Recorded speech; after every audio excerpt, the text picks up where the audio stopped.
जय हिंद दोस्तों। कैसे हैं आप लोग। तो आज हम बात करने वाले हैं 2017 में आई एक स्लैशर फिल्म लेक एलिस के बारे में। दोस्तों इस फिल्म की कहानी काफ़ी अच्छी है और इसके एंड में एक ट्विस्ट भी है जो कि आपको बेहद पसंद आएगा, तो आप इस वीडियो को अंत तक ज़रूर देखिएगा। फिल्म की स्टार्टिंग में हमें जूलिया नाम की एक लड़की दिखाई जाती है जो कि रात को एक बार से अपने दोस्त को सी ऑफ कह के अपने घर की तरफ जा रही थी। वो अपने बॉयफ्रेंड को कॉल करती है और उससे कहती है कि अब वो घर आ रही है, लेकिन हम यहाँ पे समझ पाते हैं कि दरअसल वो अपने बॉयफ्रेंड को चीट कर रही थी।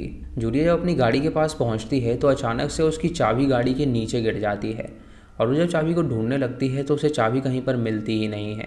तभी अचानक उसे गाड़ी के नीचे चाबी नज़र आती है और जब वो उसे उठाने के लिए जाती है तो अचानक उसे पीछे से कुछ आवाज़ आती है, लेकिन जब वो पीछे मुड़ती है तो वहाँ पर कुछ भी नहीं होता। वो उसे इग्नोर करके चाबी की तरफ हाथ बढ़ाती है उसे उठाने के लिए, लेकिन तभी अचानक कोई उसे झाड़ियों में खींच कर ले जाता है और उसे जान से मार डालता है। उसके बाद हमें कुछ महीने बाद की कहानी दिखाई जाती है जहाँ पे हम थॉमसन फैमिली को देखते हैं जो कि उसी टाउन के थे, लेकिन वो लोग टाउन से अलग सिटी में सेटल हो चुके थे। लेकिन हर साल विंटर्स के वक्त वो वहाँ पर आते थे एंजॉय करने के लिए। इस फैमिली में होते हैं एक कपल ग्रेग और नैटली और उनकी एक लौती बेटी सारा। और सारा अपने साथ वहाँ पर रायन को भी लाई थी जो कि उसका बॉयफ्रेंड था। उनके रिलेशनशिप को अभी 1 ही साल हुआ था, जिसकी वजह से उसका पिता अभी उसके लिए तैयार नहीं था, क्योंकि उसका मानना था कि उसे उस लड़के को और भी अच्छी तरह जान लेना चाहिए और उसके बाद ही उससे शादी करने का डिसाइड करना चाहिए। कुछ देर बाद वो सभी अपने घर पहुंचते हैं जहां पर वो बहुत ही ज़्यादा खुश थे। ग्रेग सारा से कहता है कि वो उसकी माँ के साथ ग्रोसरी स्टोर जा रहा है खाने पीने का सामान लेने के लिए, तो अगर उसे कुछ चाहिए तो वो बता दे, लेकिन सारा उससे कहती है कि उसे फ़िलहाल कुछ भी नहीं चाहिए। उसके बाद वो दोनों ग्रोसरी स्टोर की तरफ जाने के लिए निकल जाते हैं, जहाँ पर रास्ते में उन्हें एक पुलिस वाला गाड़ी रोकने के लिए कहता है। और जब वो गाड़ी रोकते हैं तो ग्रेग उससे पूछता है कि आखिर क्या रीज़न था उसका गाड़ी रोकने का, तो वो उसे बताता है कि उसे पता होना चाहिए कि आखिर उसके टाउन में कौन लोग आ रहे हैं। ग्रेग उससे कहता है कि उसे पता है कि वो लोग कौन हैं, तो वो बात का बतंगड़ यहाँ पे बनाने की कोशिश ना करे, लेकिन हैंक इस बात का उसका कोई जवाब नहीं देता और उसे वहाँ से जाने के लिए कहता है।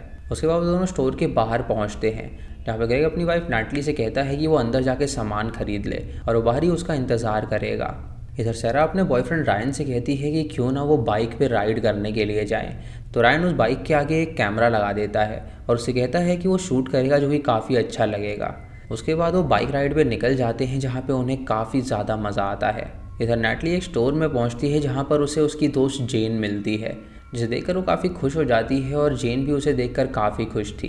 वो उससे पूछती है कि आखिर वो कितने दिनों के लिए यहाँ पर आए हैं, तो नैटली उसे बताती है कि वो यहाँ पर कुछ ही दिनों के लिए आए हैं और उसकी जो बेटी है उसके साथ उसका बॉयफ्रेंड भी यहाँ पर आया हुआ है। जेनी सुन के उससे कहती है कि टाइलर भी उसकी बेटी के बारे में बातें ही करता रहता है और अब वो यहाँ पर आई है तो वो उससे मिलने ज़रूर आएगा। दोस्तों टाइलर जेन का बेटा होता है जो कि सैरा का बचपन का दोस्त था। ये सैरा और रायन जब बाइक पे होते हैं तो अचानक से सैरा को कुछ फुटप्रिंट्स नज़र आते हैं, जिसे देखकर वो हैरान हो जाती है और सोचती है कि आखिर यहाँ पर कौन आया होगा।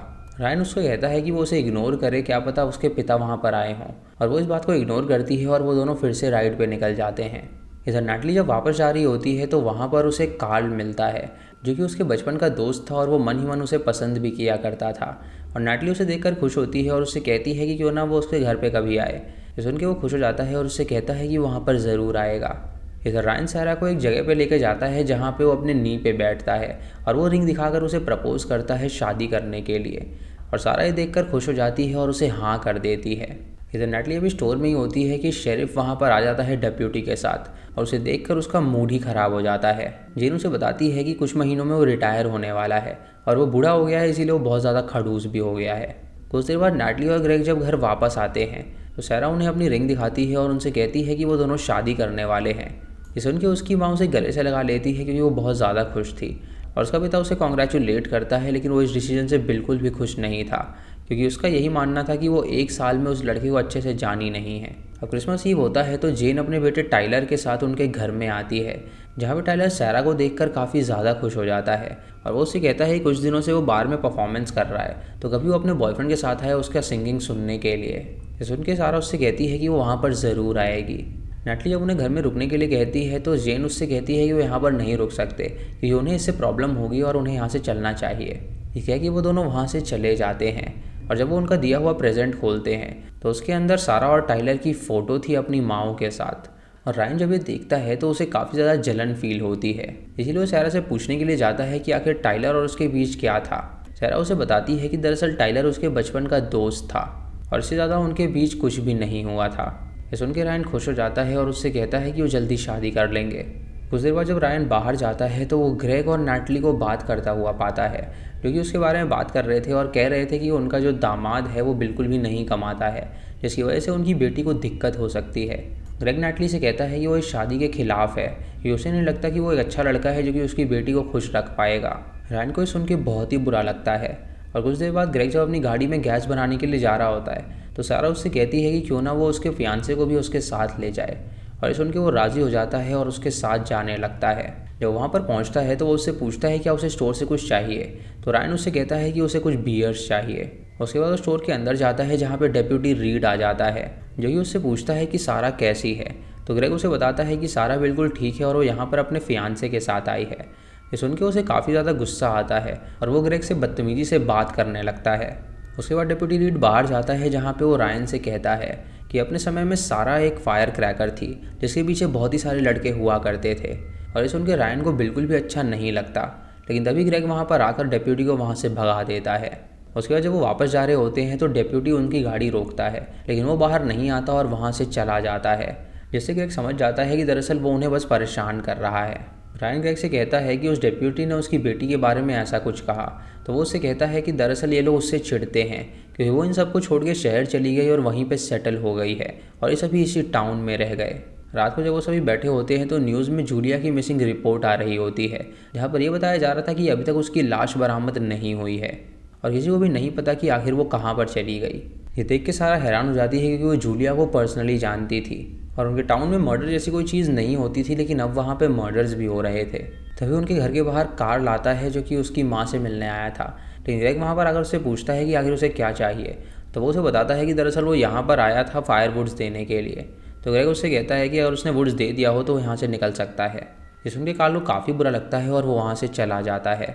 उसके बाद ग्रेग रायन से कहता है कि वो बाहर से कुछ फायरवुड उठा के लेकर आए, और जब वो बाहर जाता है फायरवुड लेने के लिए तो उसे जंगल के अंदर से कुछ आवाज़ आती है, लेकिन वो उसे इग्नोर करता हुआ घर के अंदर चला जाता है।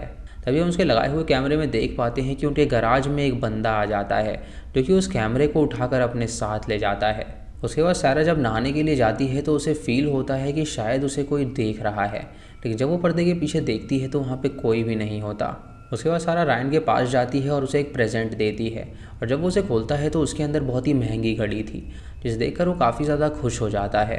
अगले दिन रायन और सारा सेलिब्रेट करने के लिए बाहर जाते हैं, जहाँ पे रायन सारा से पूछता है कि उसे लगता है कि उसके पिता उसे पसंद नहीं करते, लेकिन सारा उससे कहती है कि दरअसल वो कुछ प्रोटेक्टिव हैं और हर बाप यही चाहता है कि उसकी बेटी हमेशा सेफ रहे, इसलिए उन्हें लगता है कि शायद वो सही लड़का नहीं है, लेकिन वो अंदर से जानती है कि वो बिल्कुल सही लड़का है। उसके बाद वो सभी घर में जाते हैं जहाँ पे वो एक दूसरे को प्रेजेंट्स देते हैं, और रायन अपने ससुर के लिए कुछ सिगार्स लेकर आया था क्योंकि उसे सिगार्स बहुत ज़्यादा पसंद थे। ये देखकर ग्रेग काफ़ी खुश हो जाता है और उसे अब कहीं ना कहीं रायन पसंद आने लगा था। तभी हम उस कातिल को देख पाते हैं जो एक कैमरा के थ्रू उन पर नज़र बनाए हुए था।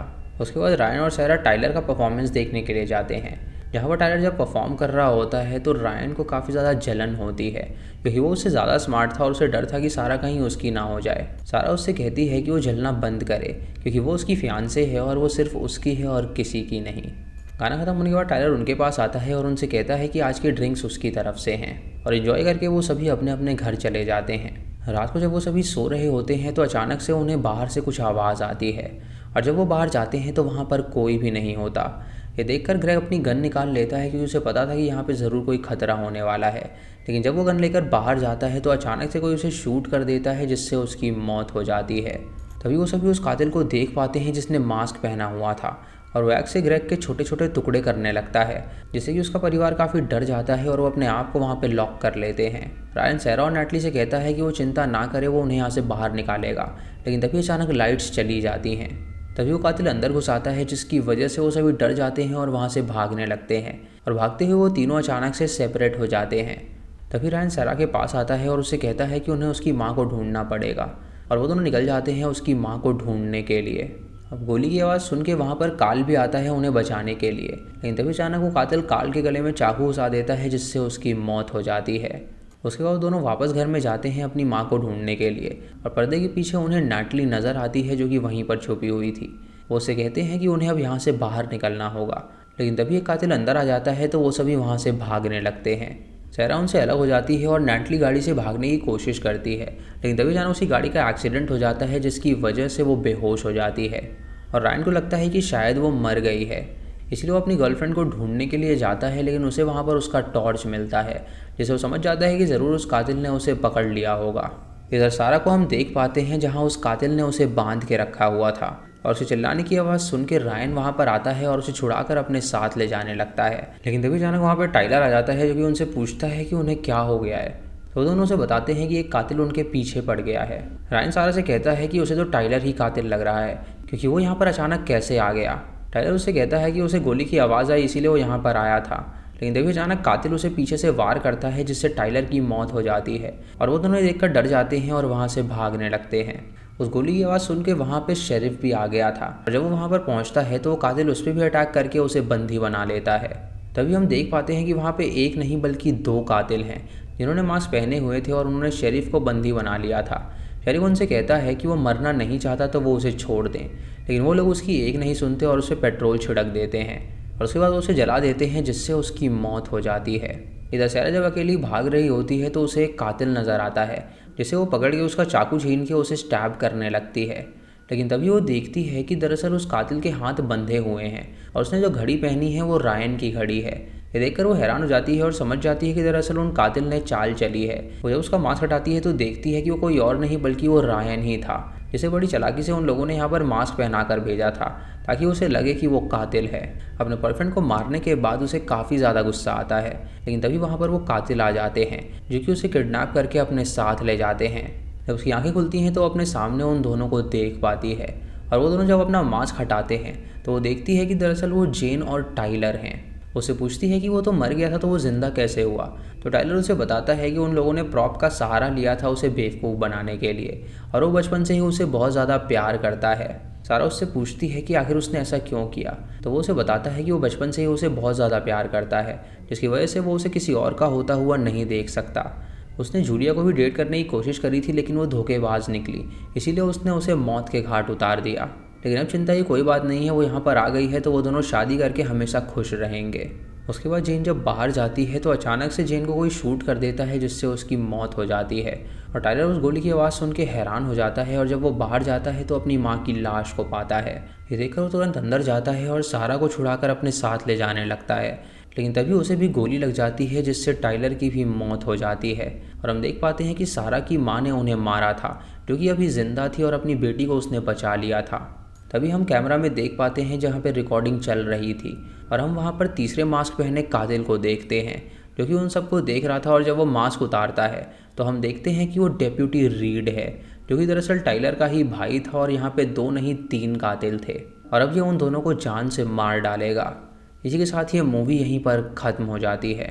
तो दोस्तों ये थी इस फिल्म की कहानी और आपको इसका ट्विस्ट कैसा लगा आप हमें कमेंट सेक्शन में ज़रूर बताइएगा। चैनल पे नए हैं तो इसे सब्सक्राइब करें और बेल आइकॉन दबाएं नोटिफिकेशंस के लिए और दोस्तों वीडियो को लाइक और शेयर करना बिल्कुल मत भूलिएगा। तो मैं मिलता हूँ आपको अगली वीडियो में, तब तक के लिए जय हिंद।